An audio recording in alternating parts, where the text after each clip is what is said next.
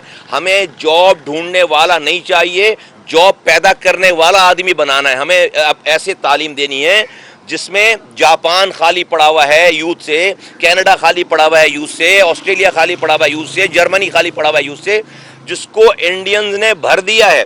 وہ اپنے لوگوں کو ٹرین کرتے ہیں، لوگوں کو بھیجتے ہیں، وہ جا کر آج انڈینز جو ہیں وہ پچھلے 30 سالوں میں دنیا کی 25 ٹاپ آئی ٹی کمپنیز کے سی ای اوز جو ہیں وہ انڈینز ہیں. کیسے کیا انہوں نے؟ ایسے کیا انہوں نے. آج ان کے پاس، ان 25 کمپنیز کے پاس $5 ٹریلین کا بجٹ ہے. $5 ٹریلین کا. آج انڈیا میں جو انویسٹمنٹ ہو رہی ہے وہ لوگ جو کہ ٹرین ہو کر گئے باہر ملکوں میں جا کر کمپنیز کے سی اوز بنے، آج وہ زر مبادلہ لے کر، فورن انویسٹمنٹ لے کر انڈیا جا رہے ہیں. ہماری آئی ٹی کی انڈسٹری ہے جو وہ ہے $3.2 بلین کی ہماری انڈسٹری ہے، اور انڈیا کی ہے $227 ارب کی انڈسٹری. ہمارا ریزرو جو ہے وہ 7 ارب ہے، ان کا جو ہے وہ 603 ارب روپے ان کا ریزرو ہے، ان کا ریزرو ہے. یہ کیسے ہوا؟ یہ اپنی ہیومن ریسورسز کو، یہ ہمارا نوجوان جو اس وقت یوتھ بلج ہے ہمارے پاس، اس کو اگر آپ نے چینلائز نہیں کیا یہ ملک تباہ برباد ہو جائے گا. اس لیے کہ اگر اس کو کوئی پازیٹیو ایکٹیویٹی نہیں ملے گی تو آج جو ہے وہ نیگیٹو ایکٹیویٹیز میں جائے گا. ہم نے دیکھا ہے 9 مئی جیسے واقعات ہم نے اپنے سامنے دیکھ لیے ہیں. تو آج کی دنیا گلوبل ویلیج ہے. اس گلوبل ویلیج میں ضروری نہیں کہ اس ملک کے اندر ہی جاب ڈھونڈی جائے، پوری دنیا میں جا کر جو ہے لوگوں کو ایکسپورٹ کرنا چاہیے. اسکل سکھائیں، میڈیکل ٹریننگ دیں، نرسز بنائیں اور اسکل سکھائیں، ٹیکنیکل کالجز کھولیں اور دنیا بھر میں بھیج کر وہاں سے زر مبادلہ آئے، وہاں سے فورن ڈالرز آئیں. اس طرح سے پاکستان اس اکانومک، ہمیں نالج بیس اکانومی کریٹ کرنی ہے، نالج بیس اکانومی کریٹ کرنی ہے. وہ تعلیم دینا ہے اپنے نوجوانوں کو جس کی دنیا میں ڈیمانڈ ہے. آج یہ کام نہیں ہو رہا ہے، آج یہ کام نہیں ہو رہا. ہم بس دقیانوسی قسم کی تعلیم دیتے چلے جا رہے ہیں جس سے بے روزگار لوگوں کا ایک سمندر بنتا چلا جا رہا ہے جو کہ اس ملک کو تباہ برباد کر دے گا. اب دوسری بات جو اس وقت دنیا میں چل رہا ہے اور ایک ہی ٹاپک ہے وہ ہے فلسطین. اسرائیل جو کہ ایک دہشت گرد ملک ہے، حماس دہشت گرد تنظیم نہیں ہے، اسرائیل دہشت گرد ملک ہے، اور اس کی جو لوگ، جو کنٹریز جو پش پناہی کر رہے ہیں وہ دہشت گرد کی پش پناہی کر رہے ہیں، ریاست دہشت گرد کی پش پناہی کر رہے ہیں. اب یہ آج دشمن اور جو دہشت گرد ممالک ہیں یا اسرائیل ہے وہ تو اپنے عزائم سے نہیں رک رہا. سوال آ جاتا ہے مسلم امہ کا، مسلم امہ جو حشر ہے اس کا، تو وہ سب کے سامنے ہے. آج ہمیں یہ بتانے کی ضرورت ہے اور انشاءاللہ تعالی وہ وقت آ جائے گا کہ اسرائیل کو اور اس کی پشت پناہی کرنے والوں کو یہ بتانے کی ضرورت ہے کہ فلسطین کے 20 لاکھ صرف مسلمانوں کو فلسطینی سمجھ کر اور اس خطے کی اس زمین کو آپ زمین سمجھ کر فلسطین کی اگر آپ سمجھتے ان کو وائپ آؤٹ کر دیں گے تو ہمیں فتح ہو جائے گی. ہمیں یہ بتانا ہے کہ ہر مسلمان فلسطینی ہے. ہمیں یہ بتانا ہے کہ جہاں جہاں مسلم کنٹریز ہے وہ چپا چپا فلسطین کا چپا ہے. فلسطینی 20 لاکھ لوگوں کو آپ کو شہید کرنے سے، بچوں کو شہید کرنے سے آزادی نہیں ملے گی. اگر آپ کو آزادی چاہیے تو 3 ارب مسلمانوں کو مارنا پڑے گا. یہ میسج جس وقت چلا گیا مسلمانوں کی طرف سے، امہ کی طرف سے، لوگوں کی طرف سے، میں حکمرانوں کی بات نہیں کر رہا ہوں، میں سارے عالم کے مسلمانوں کی بات کر رہا ہوں. حکمران تو فارغ ہے، مسلمانوں کی بات کر رہا ہوں جو کہ پوری دنیا میں اٹھ رہے ہیں، امریکہ جیسے ملکوں میں اٹھ رہے ہیں، یورپ جیسے ملکوں میں اٹھ رہے ہیں. جس دن یہ میسج چلا گیا پھر کوئی جہاز جو ہے وہ بمباری کرنے کے لیے اسرائیل سے اڑ کر فلسطین نہیں جائے گا. ہمیں یہ کام کرنا پڑے گا. اور پھر جو وعیدیں ہیں، جو پیشن گوئیاں ہیں، اور سرکار عالم سرکار دو عالم حضرت محمد مصطفیٰ صلی اللہ علیہ وسلم جو کہہ گئے، فرما گئے، اور اس کا جو مفہوم ہے کہ بھئی مشرق سے قافلہ آئے گا جو فلسطین، جو بیت المقدس فتح کرے گا۔ اب مشرق میں تو ہم ہیں، اب ہمارا یہ حال ہے، ہم تو گٹر ملا پانی پی کے سو جاتے ہیں، ہمیں تو تکلیف ہی نہیں ہے۔ ہم تو جو ہے وہ ایک حکومت کی جو ہے وہ جارحیت کو نہیں سنبھال پا رہے۔ ہم تو رات میں لوڈ شیڈنگ برداشت کر رہے ہیں، صبح جو ہے وہ گیس کی لوڈ شیڈنگ برداشت کر رہے ہیں۔ ہم جو ہے وہ اپنی FIR بغیر رشوت کے کٹوا نہیں سکتے، ہمارا پانی بند ہے، ہمارا پانی چوری کر کے ہمیں ہی بیچتے ہیں۔ تو یہ جا کر جو ہے وہ جھنڈا گاڑیں گے، یہ وہ لوگ۔ تو اس کا مطلب ہے کہ ہمیں اپنی ان کوتاہیوں پر قابو پانا پڑے گا، اپنے ملک میں ظلم کے نظام کے خلاف کھڑا ہونا پڑے گا، جب جا کر ہم کسی دنیا میں مظلوم کا حصہ بنیں گے، مظلوموں کی جا کر آواز بن سکیں گے۔ اور اگر اس والی بات کو کرنا ہے تو میں اپنے آپ کو دل کی بات کہہ رہا ہوں کہ آج اگر ظلم اور ظالم کے خلاف کھڑے ہونے والے کسی کی کوئی مثال دی جا سکتی ہے تو وہ اس فلسطینی 10 سال کے بچے کی تصویر دیکھیں آپ، کہ ہاتھ میں پتھر لے کر وہ سپر پاور کی ٹینک کے آگے پتھر لے کر کھڑا ہے اور ہل نہیں رہا۔ انسان اتنا بڑا ہے، اللہ نے انسان کو اتنا بڑا بنایا ہے، ہم کتنے چھوٹے ہو گئے ہیں کہ ہمارے اوپر تو کوئی ٹینک چڑھانے والا نہیں ہے، چلانے والا، لیکن ہم اپنے پینے کے پانی کے لیے نکلنے کے لیے تیار نہیں ہیں، اپنے بچوں کو گٹر ملا پانی پلا رہے ہیں، اور جو آپ کو مل جاتا ہے عوام کو بس اسی کو ساری بات سنا دیتے ہیں۔ بھائی ہم جا کر سو رہے ہیں، ٹاک شو دیکھ کر گالیاں بک کر حکمرانوں کو سو جائیں گے، اور وہ جو لیڈران ہیں اور جو پولیٹیکل پارٹیز ہیں وہ جا کر جو ہے وہ بلوے کریں اور ہنگامے کریں اور ان کو پانی لا کر دیں۔ نہیں بننے والا چکر یہ، ایسا کوئی چکر نہیں ہے، یہ حالات نہیں بدل۔ ہر کسی کو نکلنا پڑے گا، ہر کسی کو امن کے ساتھ نکلنا پڑے گا۔ پہلے اپنے ملک سے ظلم ختم کرو، جب جا کر کسی انٹرنیشنل تحریک کا حصہ بن سکتے ہو، اپنی دینی ذمہ داریاں پوری کر سکتے ہو، اور وہ ذمہ داری پہلے اپنے گھر سے شروع ہوتی ہے۔ یہ ظلم سہنا عین دین کے خلاف بات ہے، انسانیت کے خلاف بات ہے، اور اس ظلم کو سہ کر خاموش رہنا انسانیت کے خلاف، ہمارے ریلیجن کے خلاف بات ہے۔ 1 منٹ میں یہ مٹھی بھر جاگیردار وڈیرے سرمایہ دار جو ہم پر ظلم کر رہے ہیں یہ تہس نہس ہو سکتے ہیں، لیکن لوگ نکلیں تو لوگ نکلنے کے لیے تیار ہی نہیں ہے، اس لیے ظلم بڑھتا چلا جا رہا ہے۔ ہماری کوشش ہے لوگوں کو آواز دیں، اور اللہ نے چاہا تو انشاءاللہ تعالی ایک وقت آئے گا، یہ شہر 3 کروڑ کی آبادی ہے، جس دن 2 کروڑ انسان اپنے پانی کے لیے، اپنے روزگار کے لیے، اپنے کوٹے سسٹم کو ختم کرنے کے لیے، اپنی بجلی کے لیے، اپنے انصاف کے لیے روڈ پہ نکل کر آ گئے امن کے ساتھ اپنے بچوں کو لے کر۔ جس طرح سے فلسطین کے بچے آج جو ہے وہ شہید ہو رہے ہیں اور اتنے بڑے ظلم کا مظاہرہ سامنا کر رہے ہیں، ہمارے اوپر تو یہ ظلم نہیں ہے۔ جس دن یہ آ گئے تو یہ یہاں کے لیے بھی، اپنے بچوں کے لیے بھی اچھا کر جائیں گے، اور دنیا کے مسلمان اور انسانوں کے لیے جو ہے وہ اچھا کر جائیں گے۔ ہم یہ سمجھتے ہیں کہ وہ وقت جو ہے وہ آنے والا ہے، ہماری جد و جہد اس حوالے سے اس طرف جو ہے وہ گامزن ہے۔ بہت شکریہ، تھینک یو۔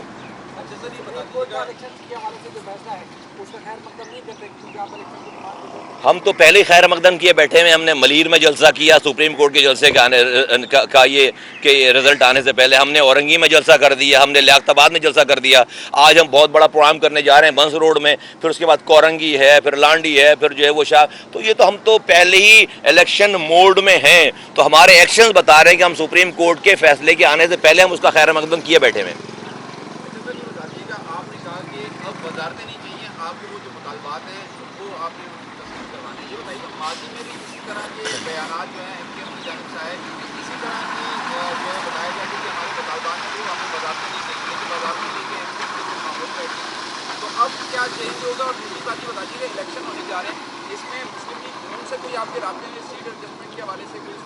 دیکھیے میں نے جو آپ کو الفاظ ادا کیے وہ الفاظ ادا کیے، ہماری پہلی پرائرٹی جو ہے وہ یہ آئینی ترمیم ہے، اور اس کے بعد ہی ساری کوئی بات ہے، اس میں پروگریس ہوگی تو وزیر بھی بنیں گے، لوگ اگر جیت گئے اور کولیشن بنی تو وزیر بھی بنیں گے اور لیکن سب سے پہلی پرائرٹی جو ہے وہ یہ آئینی ترمیم ہے. اس سے پہلے ایم کیو ایم نے یہ والا مطالبہ 40 سالوں میں نہیں کیا. آئینی ترمیم کا مطالبہ یہ والا کسی بھی آنے والی حکومت کو جو ہے وہ مذاکرات کرتے ہوئے یہ والا کام نہیں کیا ہے. اور جس طرح سے جس مربوط انداز میں آج کی تیاری ہے اس سے ماضی میں اس کی کوئی مثال نہیں ملتی.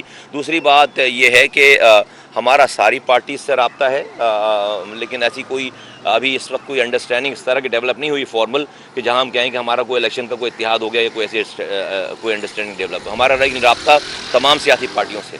شکریہ. جی جی نہیں، دیکھیں اتحاد سب سے ہو سکتا ہے اور کسی سے بھی نہیں ہو سکتا. اور اتحاد کی جو بیسک جڑ ہوگی وہ آئینی ترمیم. اگر اختیارات اور وسائل گراس روٹ لیول تک آنے کی بات نہیں ہوئی تو اس نظام میں رہتے ہوئے کوئی اتحاد نہیں ہوگا کسی سے. اچھا سر، شاہد خاقان عباسی صاحب پیش ہوئے تھے پچھلی دفعہ، تو ان کا یہ کہنا تھا کہ نیب کا ادارہ جو ہے سیاسی توڑ جوڑ کے لیے استعمال کیا جاتا ہے. تو آپ کیا سمجھتے ہیں کہ نیب کا جو کیس چل رہا ہے آپ پر، یہ آپ کے اوپر بھی توڑ جوڑ کے حساب سے؟ جی 2019 میں ہمیں پی ٹی آئی کے اوپر بیعت کرنے کے لیے زور دیا جا رہا تھا اور وہ نہیں کیا تو پھر یہ کیس جو ہے وہ لانچ ہو گیا.